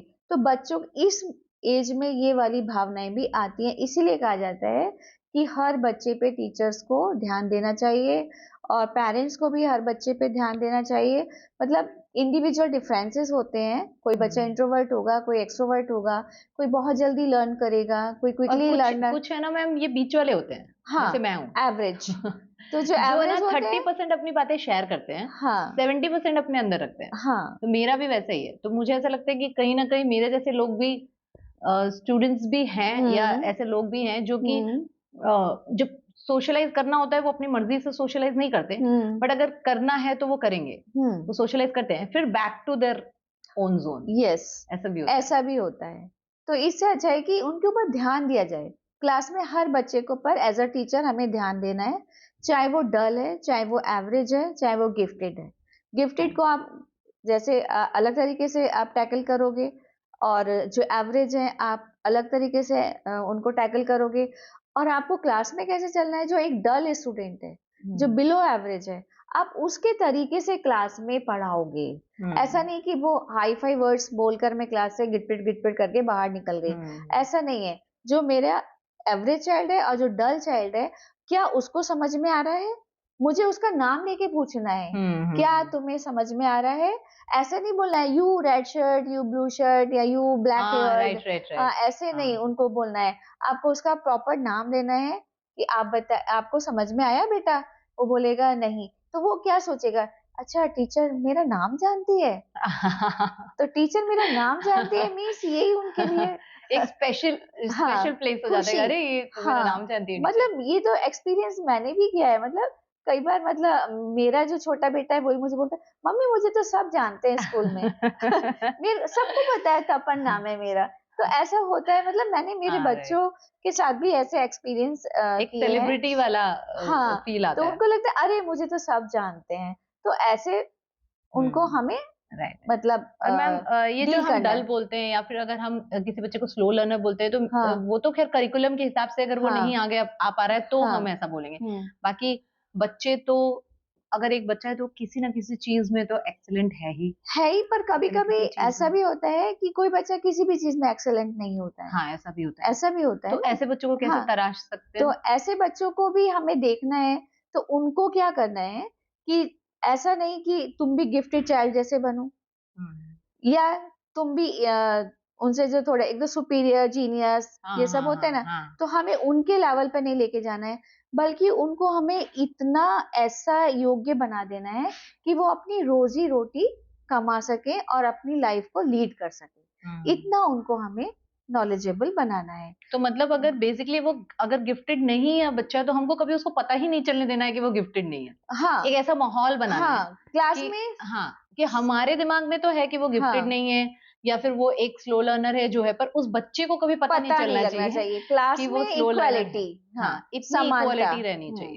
राइट। मतलब तो ये समानता ही दिस इज रहनी। A big message for the हाँ, फॉर द टीचर्स यस, और पेरेंट्स। यस, है क्लास में ना? नहीं तो क्या होता है, टीचर्स बोलती हैं, अरे इसको तो आता ही नहीं है, तू तो बैठ जा भाई, हाँ, हाँ, राइट, है राइट। ना? तू, यस, तू बता। या फिर जैसे फंक्शंस हो रहे हैं, तो जो बच्चे आगे रहते हैं, जिनको बहुत ज़्यादा आता है, टीचर्स उन्हीं को ले लेते हैं। तो ऐसा भी हुँ, नहीं करना है, हमें हर बच्चे को चांस देना है, क्योंकि क्या पता उसको भी आता हो। हुँ, पूछना हमें हर किसी से है कि बेटा आप लोगे, आपने कभी नहीं लिया, आप पार्टिसिपेट नहीं करते हो, इस बार तो आप करोगे। तो बच्चा सोचेगा, अरे वाह! टीचर ने मुझे बोला, तो मुझे करना चाहिए। क्या पता उसके अंदर भी कोई छुपी हुई प्रतिभा होगी, क्या हुँ, पता वो भी डांस करना जानता होगा। हुँ, हुँ। तो या क्या पता इसलिए सीख जाए। क्या पता सीख जाए। तो हमें क्लास में हर बच्चे के साथ में समान व्यवहार करना है। ऐसा शो नहीं करना है कि ये बहुत इंटेलिजेंट है, ये नहीं है, ये एवरेज है, ये बिलो एवरेज है, ये डल है या ये सुपीरियर है। इस हुँ, तरीके से एज़ अ टीचर हमें नहीं करना है, ना ही घरों में पेरेंट्स को कभी भी इस तरीके का हुँ, असामान्य व्यवहार करना चाहिए। सब सब बच्चे समान हैं, पाँचों उँगलियाँ बराबर नहीं होती हैं। इंडिविजुअल डिफरेंसेस होते हैं। ड्यू टू हेरिडिटी, तो हर हुँ, बच्चा अलग है, हर किसी के अंदर अलग योग्यताएं हैं, हर किसी के अंदर अलग कोई विशेषता होती है, कोई ट्रेड्स होते हैं, कोई काला भी होगा, कोई गोरा भी होगा, किसी को कुछ म्यूजिक में इंटरेस्ट होगा, किसी को डांसिंग में होगा इंटरेस्ट, किसी को पढ़ाई में ही होगा। तो हुँ, वो समझ के हमें उस बच्चे को आगे लेके जाना है। राइट। मैम, ये जो अभी हमने डिस्कशन किया उससे रिलेटेड ही एक मेरा सवाल था कि जब हम्म, मैं टीनेजर थी, हम्म, तो मैं सांवली थी and I hmm, was not very confident about my looks, और मेरी हम्म, क्लास में बहुत सारी गोरी-गोरी, सुंदर-सुंदर लड़कियाँ थीं। हम्म, तो मैं हमेशा ये सोचती थी कि मैं शायद उनसे कम हूँ।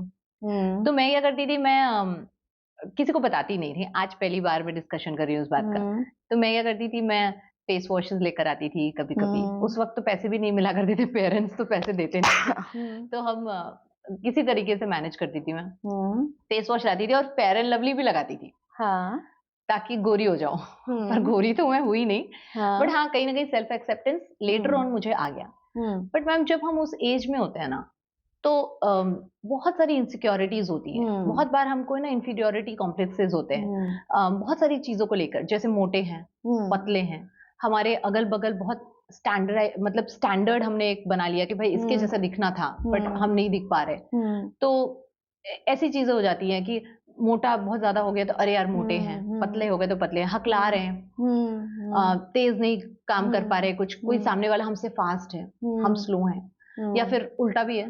हुँ, तो इन चीज़ों को, ये चीज़ें हैं तो बिल्कुल नॉर्मल। हुँ, सोसाइटी में ये सारी तरह के लोग रहते हैं और खुश रहते हैं। हाँ, लेटर ऑन हमको ये बात समझ में आ जाती है कि ये तो हुँ, नॉर्मल था। लेकिन हुँ, उस वक़्त हमको ये सारी बातें समझ में नहीं आती। तो ये कैसे किस तरह से हम इसको हैंडल करेंगे? हुँ, क्योंकि ये एक इन्फीरियॉरिटी कॉम्प्लेक्स शायद आगे भी लाइफ में कैरी फॉरवर्ड होता है। हुँ, एक बार जो वो टीनेज में हो गया, वो हुँ, शायद आगे भी कैरी फॉरवर्ड होता है और उससे हुँ, रिलेटेड दूसरी इनसिक्योरिटीज़ पैदा होने हुँ, लगती हैं। हुँ, इसको कैसे हैंडल करेंगे? हुँ। ऐसा होता है क्योंकि एक्चुअली ये जो एज है ना, जैसे मैंने आपको बताया, डेकोरेशन एज बोलते हैं इसको, राइट। ठीक हुँ। है? क्योंकि इस समय क्या होता है, फिजिकल चेंजेस बहुत ज़्यादा हो रहे होते हैं, जिसकी वजह से हमारा शेप, साइज, वेट और कॉम्प्लेक्शन तो भगवान की देन है, कैसा भी होता है। फिर हाइट किसी की ज़्यादा बढ़ हुँ, गई, हुँ। कोई बहुत छोटा रह गया। तो क्या होता है कि अगर हमें कोई नोटिस नहीं कर रहा है, तो हमारे अंदर इन्फीरियरिटी आ जाती है और हमें ये लगने लगता है कि मैं बहुत बदसूरत हूँ, मैं बहुत हाँ। अगली हूँ, ये हुँ। वाली फीलिंग आना शुरू हो जाती है। अगर आप नहीं है तो भी, तो भी तो भी आप खुद ही एक कहानी बना लेते हैं हाँ, अपने और अंदर। हम ना अपने आप ही एक-दूसरे से अपने अंदर कंपैरिज़न करना हाँ, शुरू कर देते हैं। फिर क्या होता है, क्लास में भी जो बहुत ज़्यादा सुंदर बच्चे होंगे, टीचर कभी-कभी बहुत ज़्यादा उनके साथ में बायस हो जाती है। हाँ, ऐसा भी होता है। कभी-कभी कभी कभी टीचर्स भी बहुत सुंदर बच्चों के साथ में, मतलब पार्शियलिटी होती है। और यहाँ पर कोट करना चाहूंगी मैं, सो कॉल्ड सुंदर, हाँ, ऐसा कोई हाँ। सुंदर या ब्यूटीफुल या हाँ, ऐसा इसका कोई डेफिनेशन कोई नहीं है। डेफिनेशन ये ही तो नहीं पूरा है। सब्जेक्टिव मैटर होता है, वो हाँ। हमको लेटर ऑन पता चलता है। हाँ, तो क्या होता है, कभी-कभी टीचर्स भी ऐसे, हाँ। जो सुंदर बच्चा होगा उसको ज़रा ज़्यादा समझने लगते हैं, उसको मार्क्स 1-2 ज़्यादा मिल जाएगा, या फिर इस एज में ये होता है ना, टीचर ने मुझे बुलाया, थोड़ा ज़रा प्यून को बुला के लाना, हाँ, हाँ। तो भी हम अपना, मतलब वो सेल्फ प्राइड वाली भावना आ जाती है कि अरे आत्म प्रतिष्ठा, कि कि अरे टीचर ने मुझे बुलाया, या बेटा जरा ये कॉपियां मेरे लॉकर में रख के आ जाना। हाँ, तो हम भी बड़ी शान समझते थे, हमेशा टीचर ना मेरे से ही मेल से ही रखवाती है, कराती है।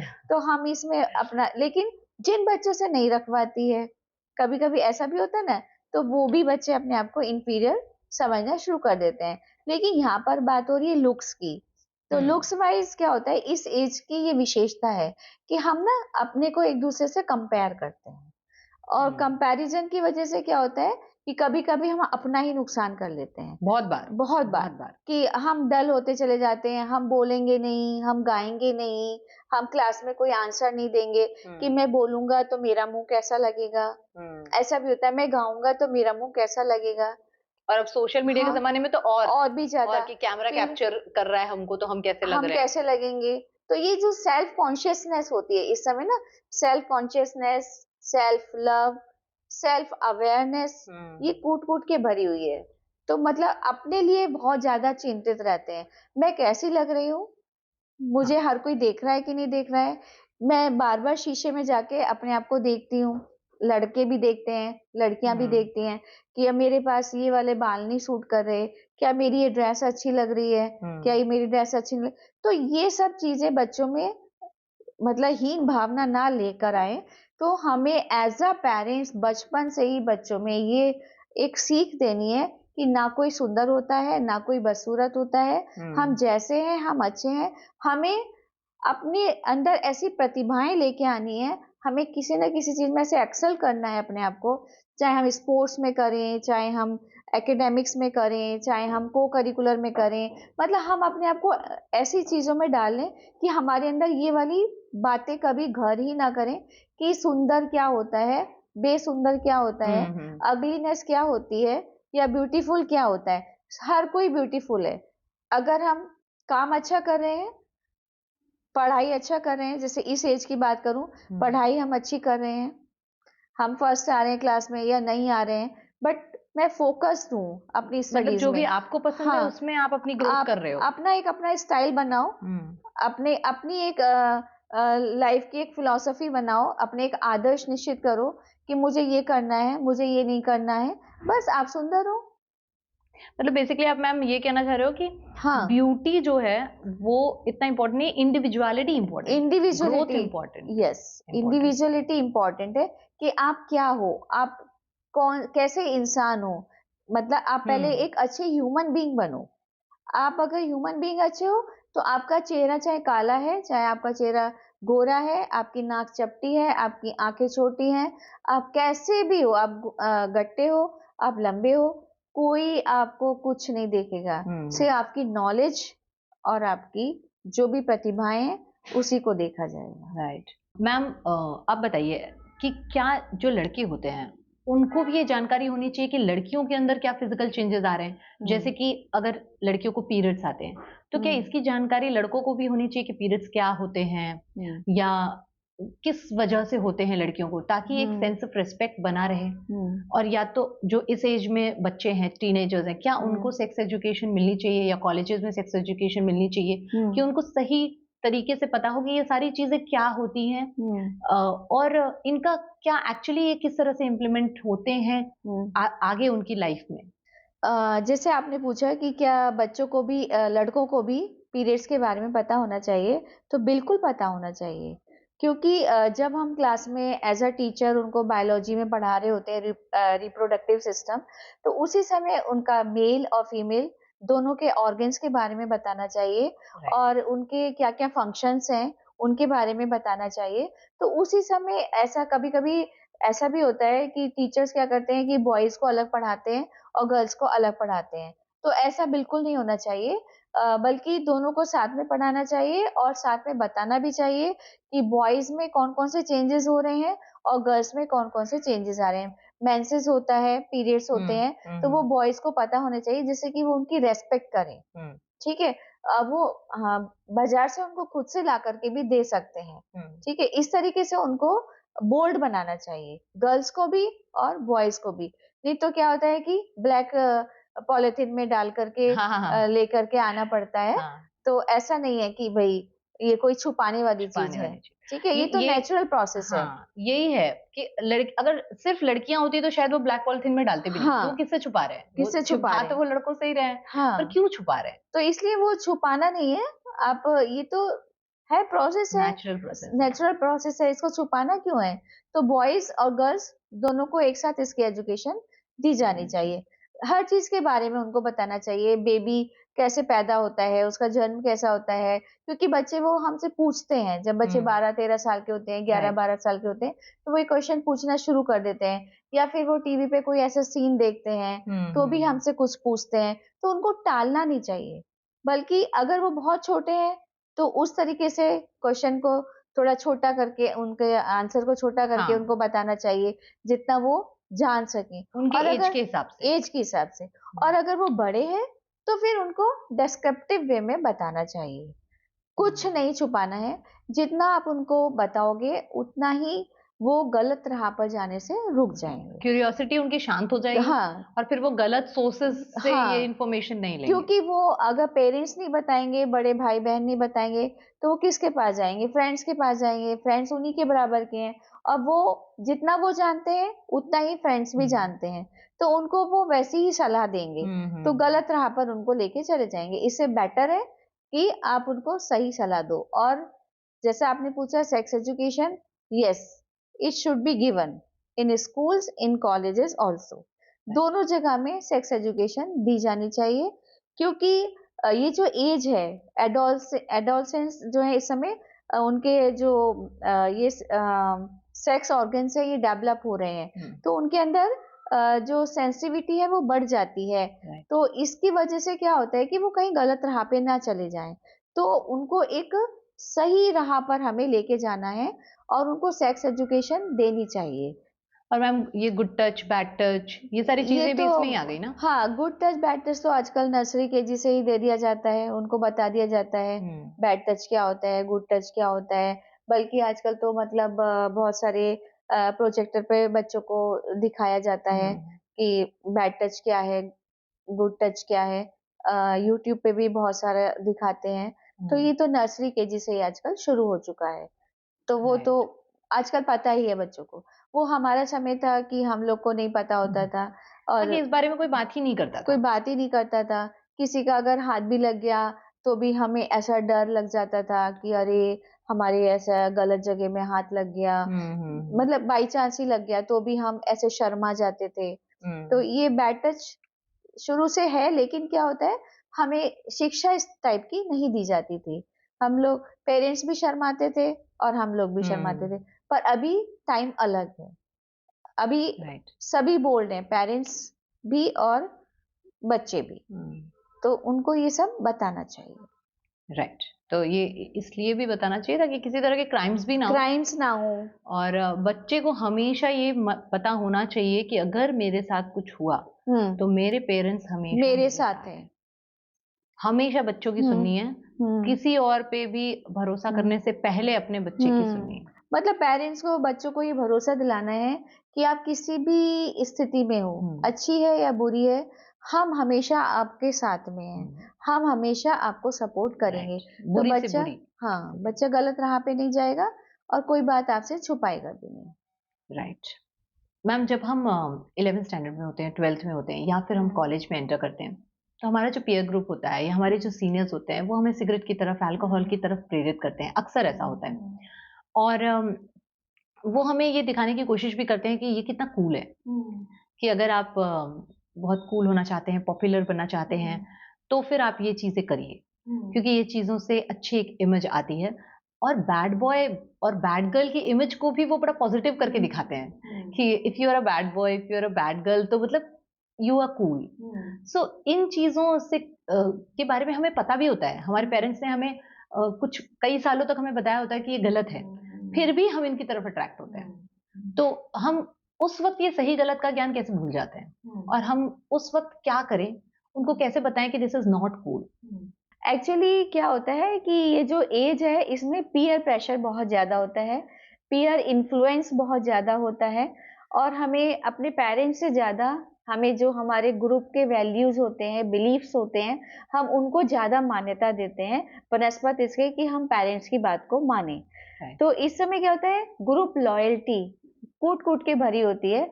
मीन्स ग्रुप ने जो कह दिया, जो फ्रेंड्स ने बोल दिया, मतलब वो तो मेरे भगवान हैं। मत अगर मैंने ग्रुप की बात नहीं मानी, फ्रेंड्स की बात नहीं मानी, इट मीन्स वो मुझे रिजेक्ट कर देंगे। तो हाँ, तो मैं अकेला रह मैं जाऊंगा। अकेला रह जाऊँगा, और फिर क्या होगा, ये बच्चे माल एडजस्टमेंट की तरफ चले जाते हैं, अगर ग्रुप इन्हें रिजेक्ट कर देता है। तो ये उस माल एडजस्टमेंट से बचाना चाहते हैं अपने आप को कि हम अकेले रह जाएँगे, हम किसके साथ में रहेंगे, हमारा कोई दोस्त नहीं रहेगा, तो भी इनकी पर्सनैलिटी अच्छी नहीं बन पाएगी। और ग्रुप अगर इन्हें स्वीकार करता है, इनको हर चीज़ में ग्रुप एक्सेप्टेंस चाहिए। अगर ग्रुप मुझे एक्सेप्ट कर रहा है, इट मीन्स मैं कॉलर खड़े हाँ, करूँ, हाँ, मैं कूल ठीक है? हाँ, मैं कूल हूँ। और अगर ग्रुप मुझे रिजेक्ट कर रहा है, तो मीन्स मैं कुछ भी नहीं हूँ, अनकूल जो आपने बोला, वो हूँ। तो ऐसा सब होता है, इसलिए ये प्रेशर में आ जाते हैं और अपने आप को दिखाना चाहते हैं, मैं भी कम नहीं हूँ, मैं भी तुम्हारे जैसा ही हूँ। और फिर ये लोग प्रेशर में आकर के जो वो बोलते हैं, भाई पी ले, सिगरेट पी ले, या फिर ड्रिंक कर लो, कुछ भी है, ये लोग करना शुरू कर देते हैं। वो ये बताना चाहते हैं बेसिकली कि आई कैन हैंडल दिस। हाँ, मतलब मैं तो सिगरेट पी सकता हूँ, मैं तो हाँ, अल्कोहल भी पी सकता हूँ, ऐसे कोई हाँ, बड़ी बात मैं नहीं कोई है। बड़ी बात नहीं है, मैं तो मतलब ये अपने आप को कुछ समझना शुरू कर देते हाँ। हैं कि मैं कुछ हूँ, मतलब मैं इनके जैसा ही हूँ। अगर ये लोग नहीं मेरी लाइफ में तो कुछ भी नहीं। राइट। मतलब पेरेंट्स को तो ये सिर्फ ये समझते हैं दे आर द प्रोवाइडर, वो हमें सिर्फ शेल्टर दे रहे हैं, हमें रोटी दे रहे हैं, कपड़ा दे रहे हैं, मकान दे रहे हैं। बाकी उनके वैल्यूज़ इनको कोई मायने नहीं रखते हैं।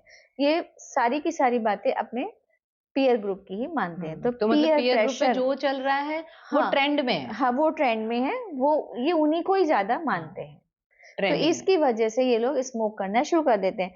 तो ऐसे समय में इससे पहले ही मतलब पेरेंट्स को ये सिखाना चाहिए कि हम इंसान को कैसे पहचानें। हम कैसे सेलेक्ट करें कि हमें किसको दोस्त बनाना है, किसको दोस्त नहीं बनाना है। हम अपने बच्चों को एक अच्छा ऑब्जर्वर बनाएँ। वो अच्छे से ऑब्जर्व करें कि हाँ ये बच्चा ठीक है, ये मेरा साथी बन सकता है, ये किसी गलत आदत में इंडल्ज नहीं है, ठीक है, ये पढ़ाई में फोकस करता है। तो मुझे ऐसे मतलब सिलेक्शन कैसा होना चाहिए मेरे फ्रेंड्स का, ये मुझे मेरे पेरेंट्स से सिखा सकते हैं कि इंसान को पहले पहचानना सीखो। सो बेसिकली आप ये कह रहे हैं कि alcohol is not cool, hmm, cigarette smoking is not cool, और जो लोग ऐसा कह रहे हैं वो गलत राह पे, गलत राह पे जा रहे हैं। तो वो अपने आप को सेल्फ डिस्ट्रक्शन की तरफ ही लेके जा रहे हैं, हाँ, और कहीं ना आपको भी लेके ना चले जाए लेके वो। चले जाएंगे और फिर डिस्ट्रैक्ट हो जाएंगे पढ़ाई से। और आपको इस समय पढ़ाई के ऊपर फोकस करना है। आपको प्रायोरिटी किसको देनी है, करियर को प्रायोरिटी देनी है। यही समय है आपका कि आप अपना करियर बना सकते हैं। तो आप किस चीज को प्रायोरिटी दे रहे हो, नशे में पड़े रहे तो क्या आप पढ़ाई को प्रायोरिटी दे पाओगे? नहीं। तो इससे अच्छा है कि उस राह पे मत जाओ, फोकस करो, मेडिटेशन करो, फिजिकल एक्सरसाइज ज्यादा करो। जितना फिजिकल एक्सरसाइज करोगे उतना आपकी कंसंट्रेशन पावर भी बढ़ेगी। रोज पसीने बहाओ। मोदी जी भी बोलते हैं बच्चों से मन की बात में कि बच्चों खेलो कूदो, खेलना बहुत जरूरी है।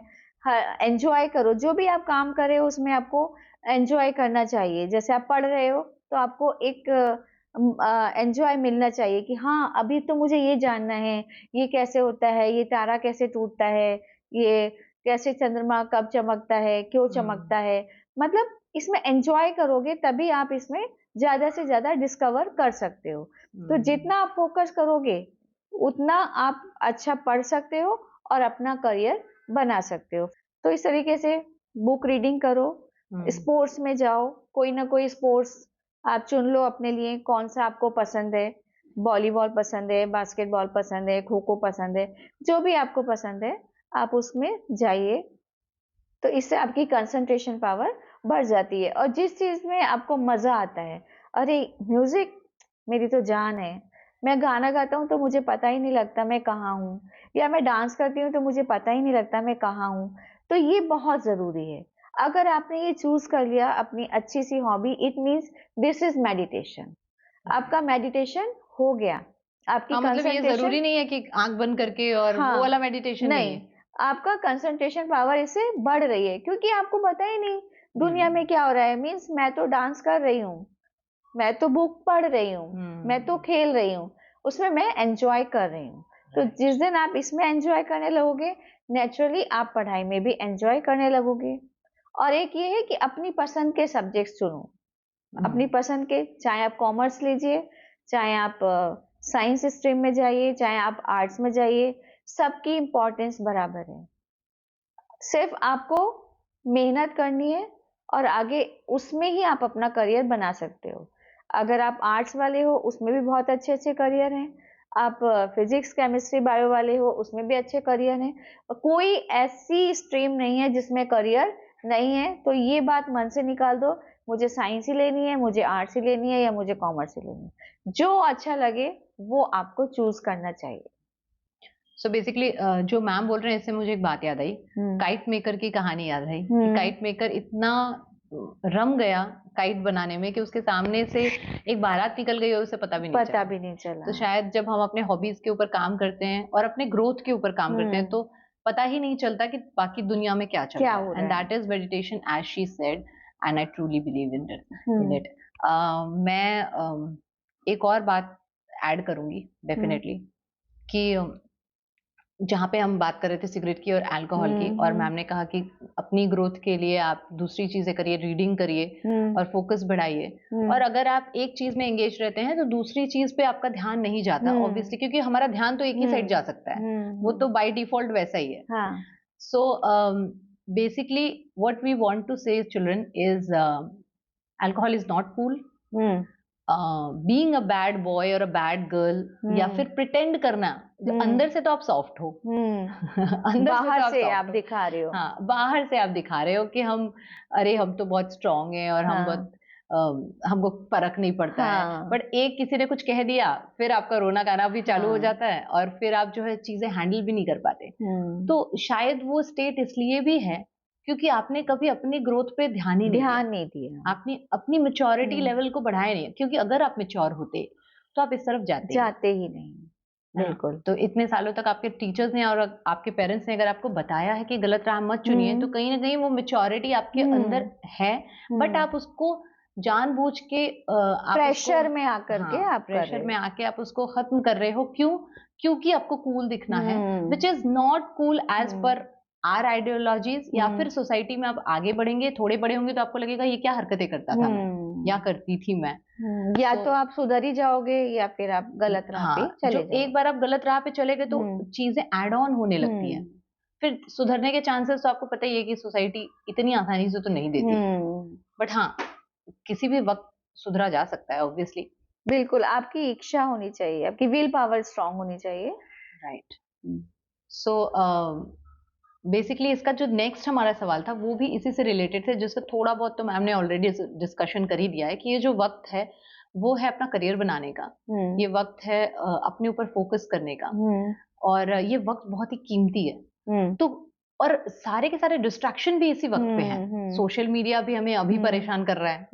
फिर हुँ, हमारी जो खुद की जो इच्छाएँ हैं, वो, वो हुँ, भी हमें परेशान कर रही हुँ, हैं। हमको अच्छा भी दिखना है, हमको हुँ, कहीं कॉम्प्रोमाइज़ भी नहीं करना है, हमको हुँ, एप्रिशिएटेड भी रहना है, हाँ, और हमको बहुत सारी दूसरी चीज़ें भी करनी है।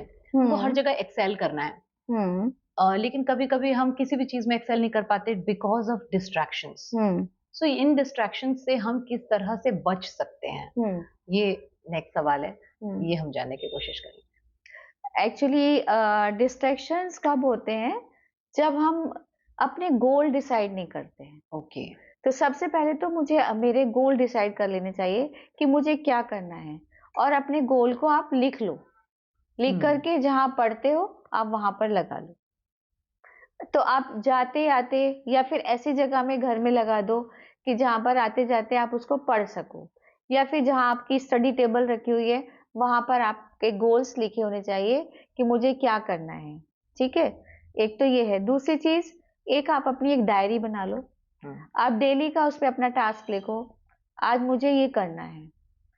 फिर आप उसमें कुछ कॉलम्स बना सकते हो। हाँ भाई, मैंने ये किया था, चेकलिस्ट, राइट रॉन्ग, ये नहीं कर पाया, ये नहीं कर पाया, क्यों नहीं कर पाया, यही तो डिस्ट्रैक्शन है।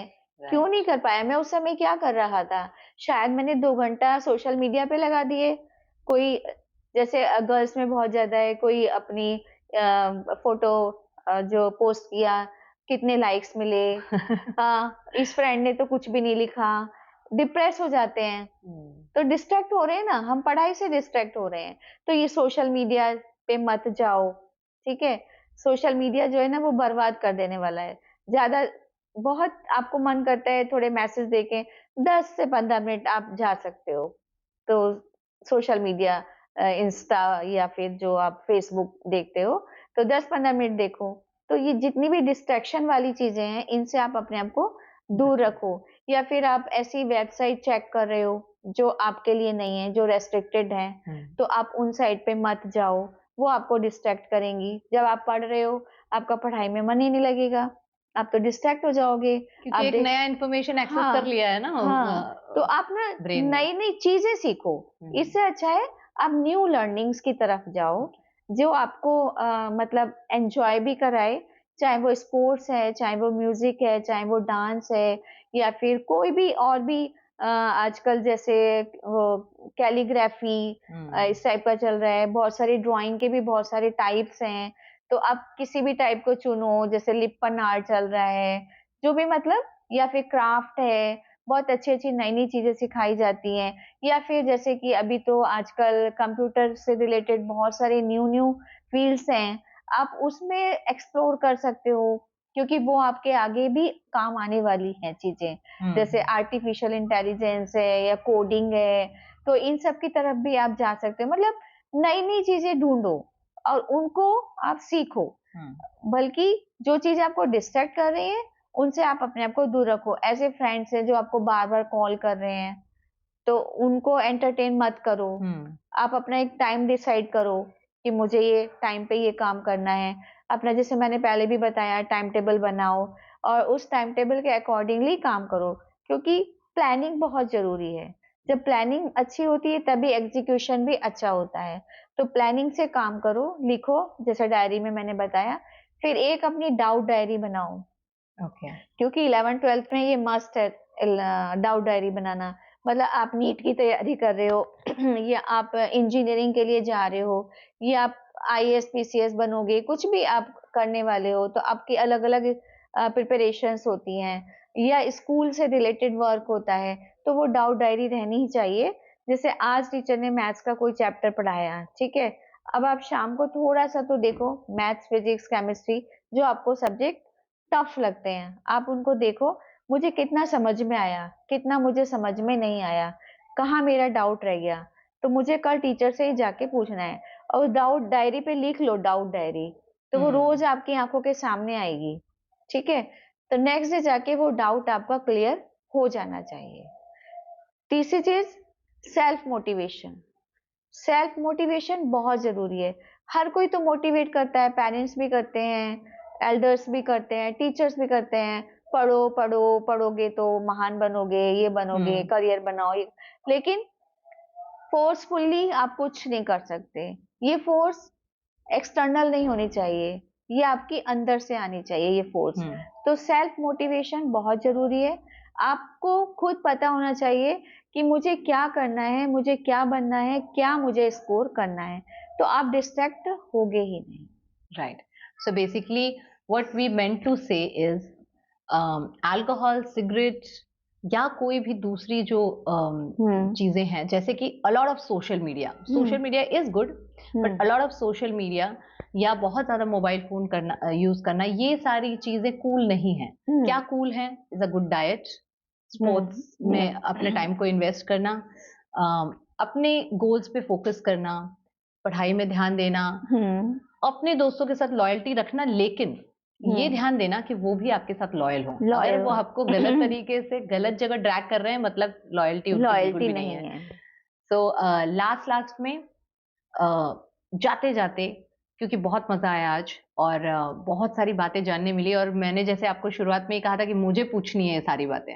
मेरे टीनेज से ही मुझे डाउट्स थे हाँ। और मैं नहीं चाहती कि अब किसी के दिमाग में ये डाउट्स हों, इसलिए मैंने राइट पर्सन ढूंढा कि आपको सारी इंफॉर्मेशन मिल सके। और आज बहुत मजा आया ma'am, thank you so much. जाने से पहले मैं चाहती हूँ कि आप एक मैसेज दें to all the teenagers out there, जो कि एक्चुअल में बहुत कूल हैं, बहुत प्यारे हैं और एक डेवलपिंग स्टेज में हैं, और ये टीनेजर्स ही बनाएंगे हमारे आगे का जो सोसाइटी है, वो उसके मेकर्स हैं।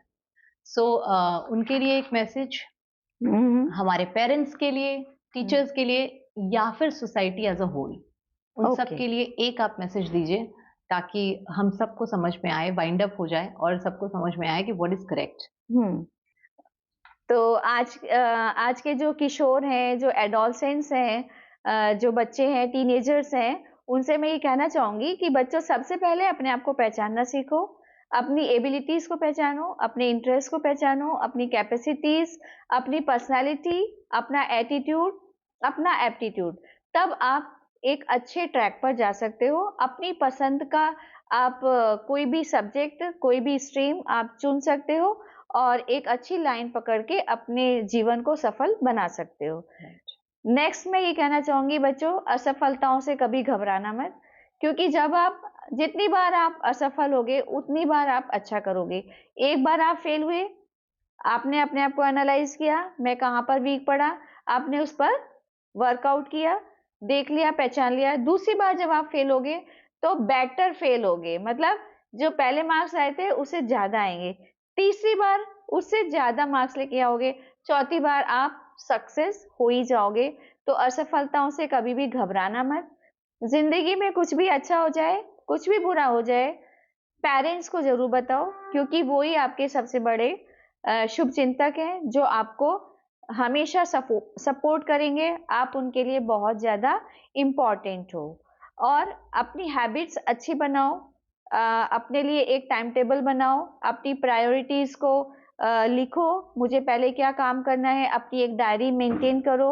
और समय-समय पर आप जो है दोस्तों से भी बात करते रहो, जब आपको लगे कि बहुत ज़्यादा हैवी फ़ील कर रहे हो, बहुत देर हो गई पढ़ाई करते-करते, तो आप अपने किसी फ्रेंड से आप कॉल करके बात कर सकते हो, लेकिन बहुत ज़्यादा टाइम वेस्ट मत करो। तो इस तरीके से आप अच्छी राह पर जा सकते हो। और बुक रीडिंग की आप अपनी आदत डालो और कभी भी स्ट्रेस मत लो।